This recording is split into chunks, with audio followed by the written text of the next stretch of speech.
उस लड़की की बीमारी की खबर क्या मिल गई तुम्हें? अचानक से वो लड़की तुम्हें संत लगने लग गई। अनी, वो प्रेग्नेंट थी तो तुम्हारे पास क्यों आई? हाँ, तुम्हें फंसाना चाहती थी वो। और जब अब उसे पता चला है कि वो ट्यूमर है उसके पेट में, तो बस वो बातें बना रही है। वो रहेगी किसी के साथ और बच्चा तुम्हारा होगा। What nonsense is this? माँ, अगर जनक इतनी बड़ी बात बोल रही है तो शायद उसमें कोई सच्चाई तो होगी ना। और अब एक सन्नाटा है घर में। मतलब अनी आखिरकार स्वीकार कर ही रहा है कि वो और जनक दोनों करीब तो हुए थे, बहुत करीब, शायद हदें भी पार किए थे दोनों। और ये भी बात आज अनी इसलिए बता रहा है क्योंकि अर्शी जनक को वो संत नहीं है बोलकर बोली है, तो अनी भी संत नहीं बोलकर जवाब दे दिया है, ईंट का जवाब पत्थर से। वेट अ मिनट, क्या बोला तुमने? बाबा, मैं आपसे बात नहीं कर रहा हूँ, प्लीज मुझे पुश मत कीजिए। Aniruddh, behave yourself. नहीं अनी, तुझे बताना होगा जनक की बातों में क्या सच्चाई, तुझे बताना होगा। अनी, तुम क्या कह रहे हो? तुम्हें आइडिया भी है? इतने टाइम तक तुम कुछ और ही बोल रहे थे और अचानक से अब एकदम आपके बेटे का ना दिमाग खराब हो गया है।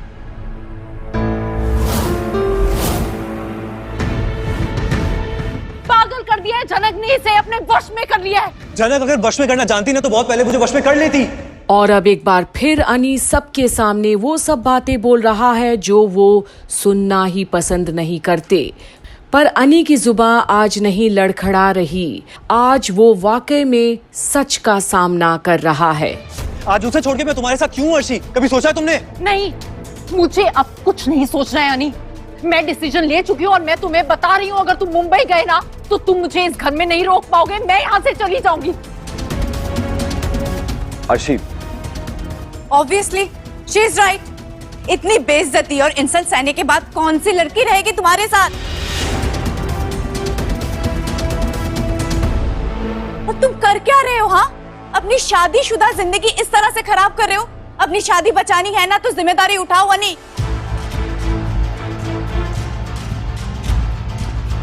और ये क्या बात हुई? कभी भी कुछ भी करोगे तुम हमें सब कुछ एक्सेप्ट करना पड़ेगा क्या?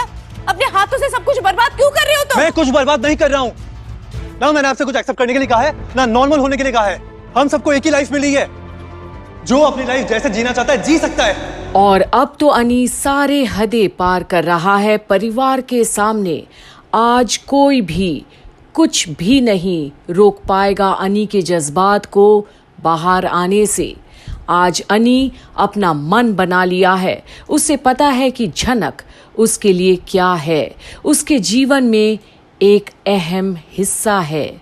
और अब अनी जनक को ना तो छोड़ेगा और ना ही किसी को उसे अलग होने देगा।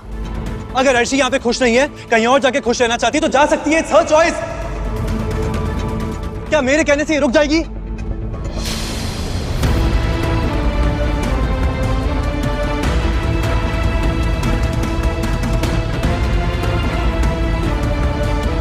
अनी, मार्क माय वर्ड्स, तू अपने पैरों पर ना खुद ही कुल्हाड़ी मार रहा है। तो क्या लाल सही कह रहा है?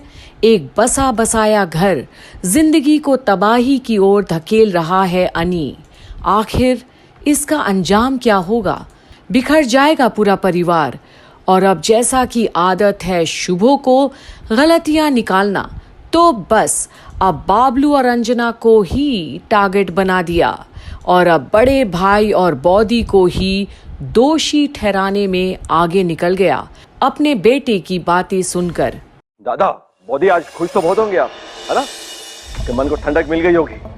आज जो मेरा बेटा यहाँ खड़ा बकवास कर रहा है ना, कि बढ़ावा आप दोनों ने दिया है, इसलिए। बाबा, एक मिनट, आपको तो मौका मिला है ना मुझसे बदला लेने का। अनी से बदला लेने के बारे में मैं सोच भी नहीं सकता। मुझे इसके लिए अपना प्यार साबित करने की कोई जरूरत नहीं है शुभ। ये वहां पे सिर्फ इसलिए जाना चाहता है क्योंकि इससे अपनी गलती का एहसास हो चुका है। ये जानता है कि इसने जनक के साथ सही नहीं किया है। जब जनक ने आके यहां बताया कि वो प्रेग्नेंट है तो सबने उसे झूठा करार कर दिया। अनी ने भी उसकी बात नहीं मानी। लेकिन मेरा हमेशा से मानना है कि जनक जब भी कुछ कहती है तो उसमें कहीं ना कहीं सच जरूर घुला होता है। और अब जब घर के बड़े ऐसी बातें बोलते हैं तो पसंद आखिर कैसे आएगा? ये सब बातें तो उनके सोच से ही परे है। ये सब बातें अब रहने दीजिए ना। क्यों रहने दूं? मैं सच्ची तो बोल रहा हूं। क्या बोलना चाहते हैं आप जेठू? क्या बोलना चाहते हैं? आपकी बात माने ना तो उसके अकॉर्डिंग मेरा और अनी का रिलेशन कब का खत्म हो चुका है। अनी का झनक के साथ रिलेशनशिप है और मुझे तो बस शादी करके यहाँ पटक लिया है, और ये दोनों बातें ये साथ में चली है तो ये सही है, ये कहना चाहते हैं आप? और अब तो अर्शी भी अपना आपा खो बैठी है। अब अर्शी को पता चल गया है कि उसके कंट्रोल में अब कुछ भी नहीं, अनी भी नहीं।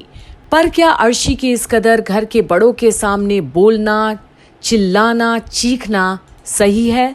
अगर बहू है तो कुछ तो लिहाज उसे भी करनी होगी। अनी और झनक के रिश्ते की चोट तो है, तो गलती परिवार का क्यों दिखा रही है वो? दो दिलों के बीच आखिर परिवार कहां से आ गया? अब देखते रहिए आगे भी क्या धमाल होता है यहाँ, जहां आज अनी भी रुकने वाला नहीं। अब उसे उसके वजह से अपने जेठू और बड़ो माँ की भी बेइज्जती मंजूर नहीं। उन लोगों ने ही तो अनी को प्यार करने की और इज्जत देना सिखाया है बचपन से, छल नहीं। तभी तो जेठू और अंजना आज तक घर को बांध कर चल रहे हैं, इतनी ऊंच नीच होने के बावजूद। देखते रहिए कंप्लीट बॉलीवुड पर झनक के आने वाली अपडेट्स में और क्या होता है आज बोस परिवार के सदस्यों के बीच, जहां परिवार दो गुट में बटा साफ दिख रहा है। आखिर दूसरों के बारे में उतना ही तो बोलना चाहिए ना, जितना खुद के बारे में लोग सुन सके। देखते रहिए और बने रहिए कंप्लीट बॉलीवुड पर।